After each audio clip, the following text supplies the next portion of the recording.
Warahmatullahi wabarakatuh. Selamat pagi anak-anak. Apa kabar hari ini? Mudah-mudahan selalu dalam keadaan sehat dan selalu dalam lindungan Allah. Amin. Tetap semangat belajarnya walaupun sedang dalam keadaan berpuasa. Semoga menjadi amal dan menjadi berkah untuk kita semua. Amin. Hari ini kita lanjutkan pembelajaran yaitu tema 8, subtema 3, pembelajaran ketiga dan keempat. Nah, pada pembelajaran 1 kita telah belajar mengetahui jenis-jenis usaha. Nah, kita sekarang belajar tentang pengaruh ekonomi terhadap kesejahteraan masyarakat. Nah, baca teks halaman 112.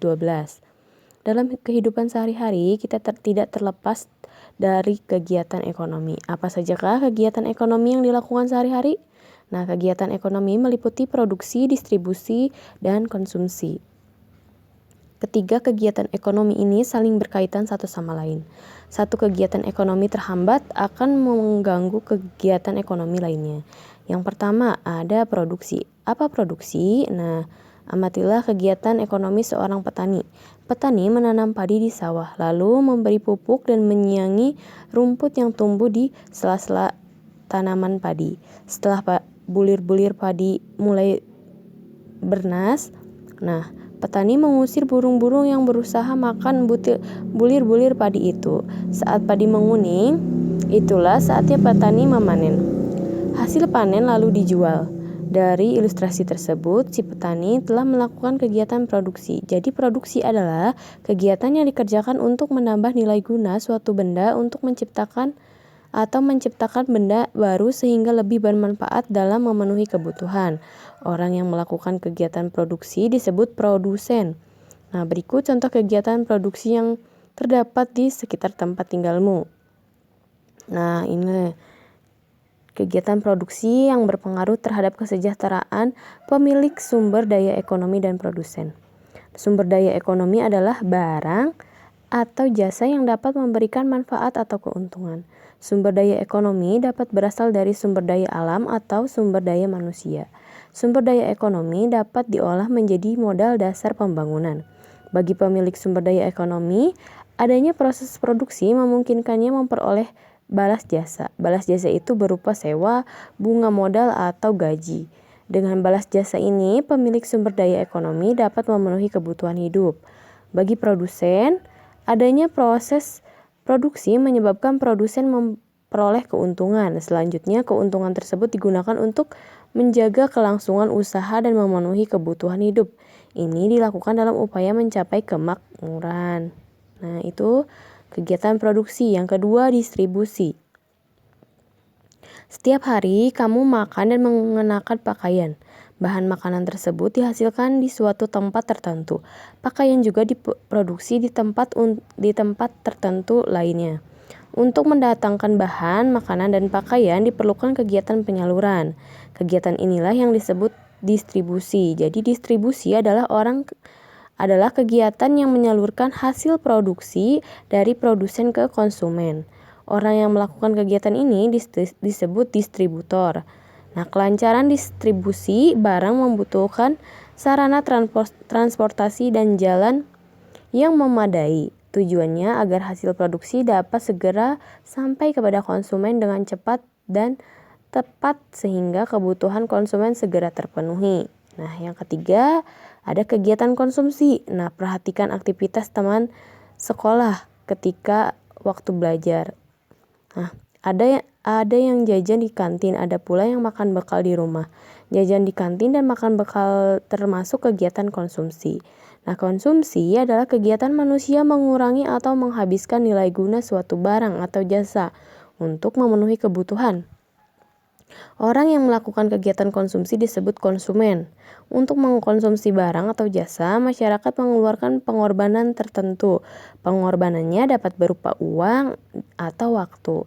Dari uraian di atas, kamu mengetahui kegiatan ekonomi dan dampaknya bagi masyarakat. Kegiatan ekonomi dapat berdampak positif terhadap peningkatan kesejahteraan masyarakat. Nah, tadi ada 3 kegiatan ekonomi. Yang pertama ada produsen, konsumen, dan ada konsumsi. Nah, distribusi, ada produksi, distribusi, dan konsumsi. Nah, Semuanya memiliki peran dalam kegiatan ekonomi masing-masing. Apabila ada salah satu yang terhambat, maka yang lainnya pun akan terhambat. Nah, kalian baca ulang dan telah mendengarkan penjelasan Ibu tentang teks pengaruh kegiatan ekonomi terhadap kesejahteraan masyarakat. Kalian buatlah peta pikiran. Nah, contohnya di sini, misalnya di sini adalah kegiatan ekonomi, pengaruh kegiatan ekonomi.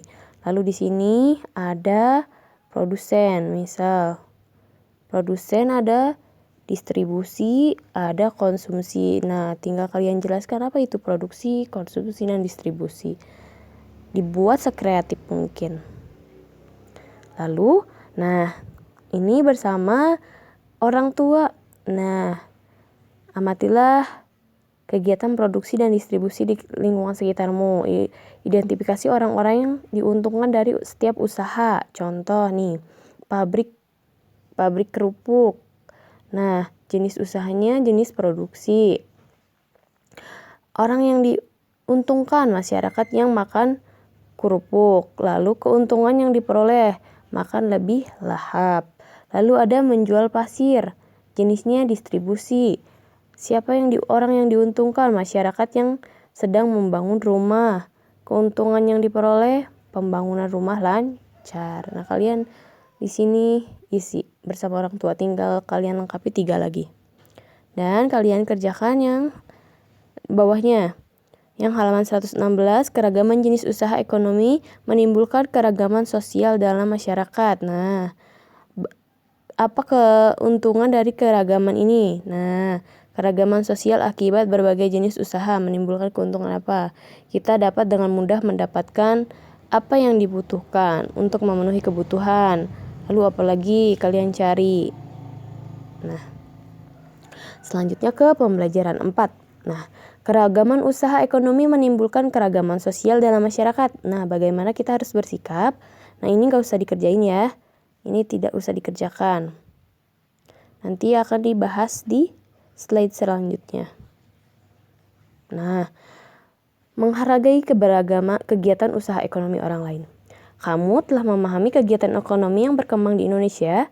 Setiap orang akan melakukan kegiatan ekonomi untuk memenuhi kebutuhan hidup.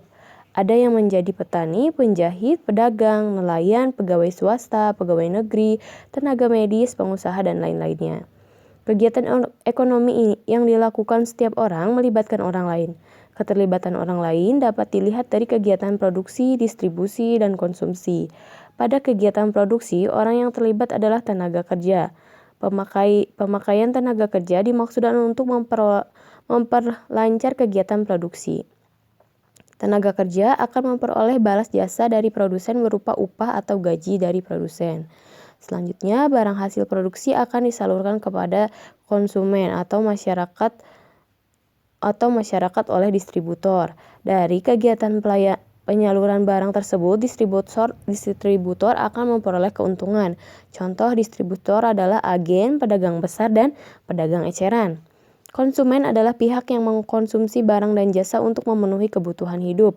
Barang dan jasa diperoleh dari produsen secara langsung atau melalui perantara, distributor.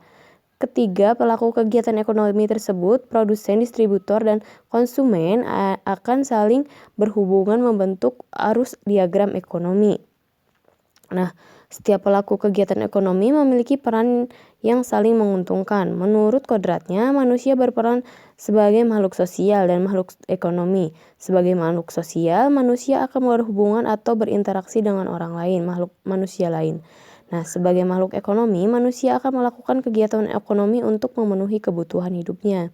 Dalam kehidupan sehari-hari, baik sebagai makhluk sosial maupun makhluk ekonomi, manusia hendak memiliki etika moral. Dengan etika moral, manusia dapat menghargai setiap kegiatan ekonomi yang dilakukan oleh orang lain. Nah, amatilah pakaian yang kamu kenakan. Bagaimana proses produksi pakaian? Untuk menghasilkan pakaian dibutuhkan waktu yang lama. Pada mulanya, produsen pakaian membutuhkan bahan baku kain dan benang.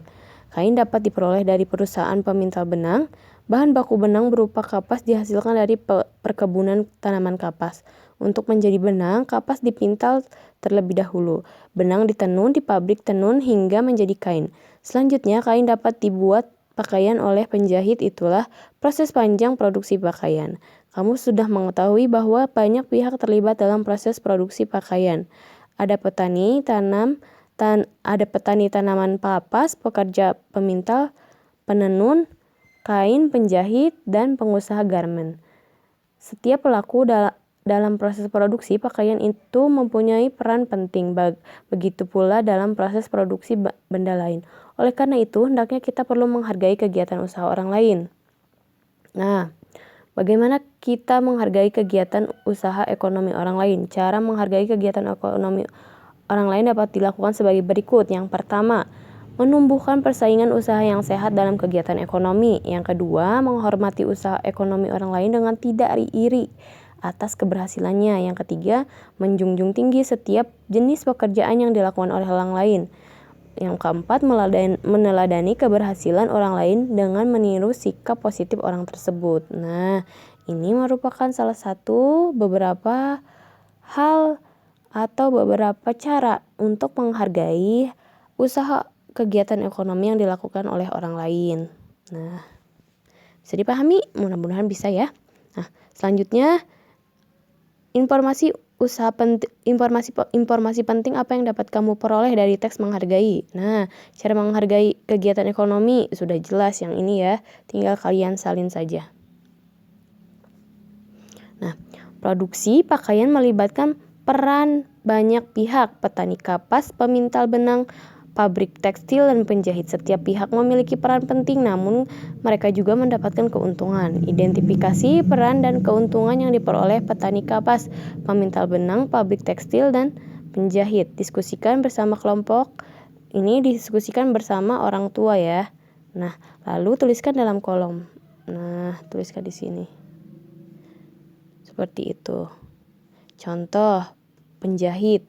Perannya menjahit pakaian, menjahit bahan pakaian. Keuntungannya yaitu memperoleh upah dari yang menjahit. Nah, lalu keuntungannya juga dapat menghasilkan produksi pakaian siap jadi. Nah, sekian pembelajaran untuk hari ini. Kurang lebihnya Ibu mohon maaf. Apabila ada yang kurang dipahami atau dimengerti, boleh tanyakan langsung pada Ibu. Ditutup. Wabillahi taufiq wal hidayah. Wassalamualaikum warahmatullahi wabarakatuh.